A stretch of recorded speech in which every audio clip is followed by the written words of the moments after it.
এই ভিডিওতে দেখাবো যে আপনি আপনার নরমাল ছবিটিকে কিভাবে ডিএসএলআর এর মতো এডিট করবেন, যেটা জাস্ট এক ক্লিকে। এবং এর জন্য আপনাকে চ্যাটজিপিটি অ্যাপ্লিকেশনটিকে ওপেন করতে হবে। এটা প্লে স্টোরে পেয়ে যাবেন, এখান থেকে খুব ইজিলি এটাকে ইনস্টল করে ওপেন করতে পারবেন। এরপর এরকম ইন্টারফেস দেখতে পারবেন। এখান থেকে আপনি জাস্ট প্লাস আইকনে ক্লিক করে ফটোস অপশনে ক্লিক করবেন।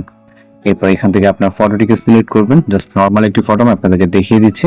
পিকচারটা আপলোড হলে এখানে আপনার যে পিকচারটি সেটা আপনি এখান থেকে ভিউ করে দেখতে পারবেন। ওকে, দেখতে পাচ্ছেন সম্পূর্ণ নরমাল একটি পিকচার। এরপর আপনার প্রয়োজন হবে একটি প্রম্পট, যেটা ভিডিও ডেসক্রিপশন বক্সে দেওয়া থাকবে ঠিক একইভাবে।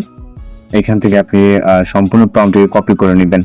তারপর চলে যাবেন চ্যাটজিপিটি অ্যাপ্লিকেশন এবং আসার পরে এখানে জাস্ট এটাকে পেস্ট করবেন প্রম্পটটিকে। ওকে, এবং হচ্ছে এখান থেকে সেন্ড অর্থাৎ যে এর আইকনে দেখতে পাচ্ছেন এখানে ক্লিক করবেন এবং এখানে 30 থেকে 40 সেকেন্ডের মতো অপেক্ষা করতে হবে। জাস্ট 30 থেকে 40 সেকেন্ডের মধ্যেই কিন্তু ফটোটি জেনারেট হয়ে যাবে।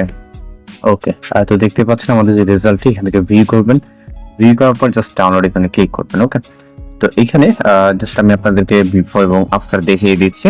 জাস্ট এইটা হচ্ছে আমাদের একটি এডিটিং ছবি এবং পূর্বে যে জাস্ট নরমাল একটা পিকচার দেখতে পাচ্ছেন। ওকে, তো এইভাবে খুব ইজিলি আপনি এই জাস্ট একটি প্রম্পটের মাধ্যমে এই ধরনের ফটো তৈরি করে নিতে পারবেন। তো দেখা হচ্ছে নতুন কোনো ভিডিওতে। ভালো থাকবেন, সুস্থ থাকবেন।